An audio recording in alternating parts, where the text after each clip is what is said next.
Welcome to Narrative Crusades. Today we're going to be discussing starting our own command centres in our own homes, focusing on our first board, terrain pieces, through to the soul-stealing terrain masterpieces that can take longer to complete than entire armies. As always, let us know what you think, and if we've missed anything important or you have any tips of your own, please feel free to leave something in the comments. Also, share your own personal wargaming journeys with us. Our campaign is progressing. We are now onto the Treasure of Aeons in Segmentum Pacificus, led by Illuminator Xeris as he attempts to uncover unfathomable Necron technologies. Our free combat patrol giveaway continues. We will be giving away 3 once again to our Patreon members. You can substitute these for other models of equal value should you so choose. First, we start with the table itself, and we can start with nothing other than floor hammer. If you want to be truly hardcore, you can use some tape to measure out the floor, but like the good people here, any piece of wood can work effectively. Recommended perhaps for no more than 500 points, or you could use the cardboard battle mats found perhaps to play a game of Kill Team if you are desperate enough. Needless to say, this is not a recommended 40k table. You are literally putting the life of your minis at risk. Many a calamity can take place, from clumsy foot slips, spilled drinks, even small humans pose a very large risk.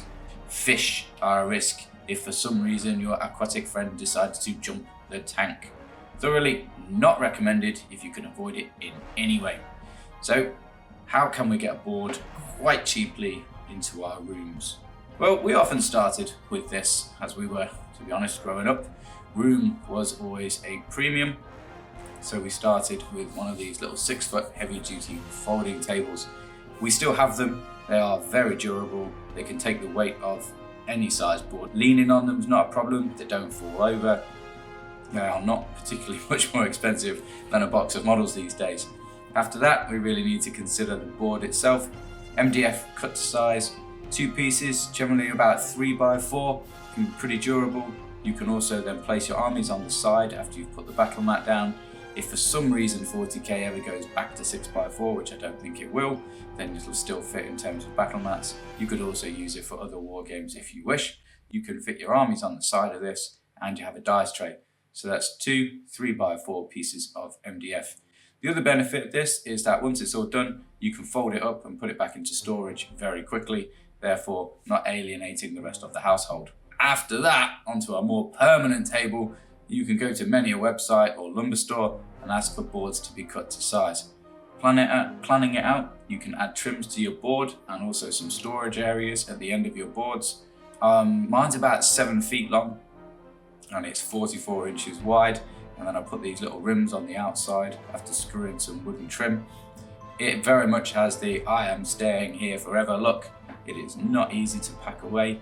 It's actually pretty difficult to move around the house on the few times that I've had to do so. And then you want to look at getting some undergame storage. The table's actually quite high here with 3x4 IKEA sized storage spaces. You're gonna need a pretty large space to store this, either some kind of garage, a loft, or highly unlikely, but a spare room. On to terrain. Terrain can cost you a fortune.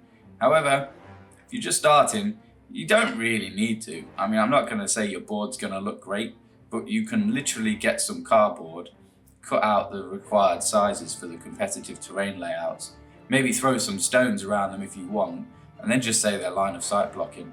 I'm not going to pretend this is brilliant. I'm not going to pretend it's going to look great, but you are then literally playing competitive 40k after spending around about £3, and I'm assuming that's going to be on the scissors.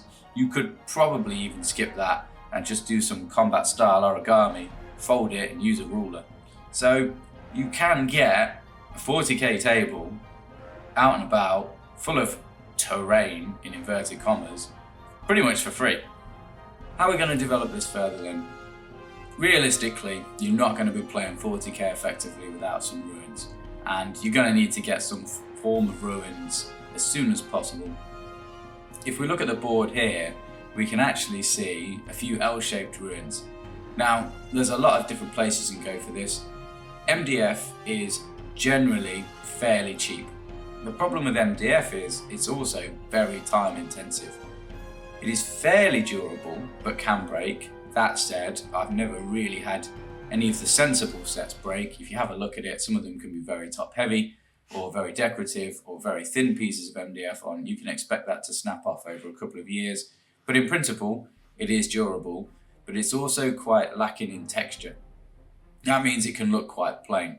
We used to spray texture paint onto ours to give it a bit more depth and a bit more variety to it. Or you can also paint some PVA on with sand. That works to give it a bit of texture as well. Games Workshop do produce a number of L-shaped ruins. They are fairly good. They do look very nice. However, we'll discuss those in more detail. I would suggest looking at some printed terrain, going onto Etsy, going onto other websites such as that in your region, and then getting some standard L-shaped printed Gothic ruins. And then, I would not spend the hugest amount of time painting them, but I would definitely paint them. And you can simply spray them whichever colour you want. We've got a combination of blue and red terrain. We tried to steer away from black and silver, we do have some, and then get a large, huge terrain brush and give it 2 very quick dry brushes. And in an afternoon, you can have a painted board. It won't look beautiful, but it will look good, and it will look a darn sight better than if you just leave it black or don't even spray it at all.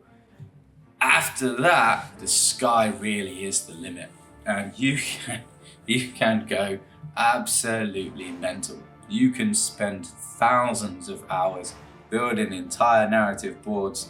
However, the more you paint, the more you get, the more storage you are going to need. Unfortunately, the vast majority of terrain takes up large volumes of space, and it does not pack away very well. But boy oh boy, can you get some absolutely beautiful boards. Final thoughts is when just looking at kits, I would be a little bit careful. If we look at the 3 kits here, the Frontieris landing pad kit with the towers, I really like the look of it. We've painted ours blue and red. It stands out quite well on the board. It is also a huge terrain blocking piece. The rules in 40k currently in 10th, with ruins being so significant and the way that units can see in and out of terrain, also considering true line of sight, it is very difficult with large pieces of block terrain. Also, if you look at the kit below, you can't buy this kit anymore, but it's a very good example of a kit that we bought because we got excited. It was close to £200. It is absolutely useless. What we did with it in the end was we built a load of hills and we stuck each of the pieces onto a hill so that it actually became an industrial terrain set. But for £200, once we'd stuck it all together and looked at it and thought about how it would actually deploy onto the board, it was next to useless. Whereas realistically, we could have taken the same amount of money, gone onto Etsy or gone onto a similar website, got some really cool and unique 3D printed terrain that actually had high utility. Durability is definitely not an issue with the Games Workshop stuff. It is bomb proof. You can drop it, you can kick it, and it's very unlikely to break. However, do have a look at the actual kits and just consider what you've actually got before you buy anything. As always, thanks for listening. Pop along to one of our battle reports and look at some of our terrain. Let us know what you think. Leave some comments, and thank you for subscribing.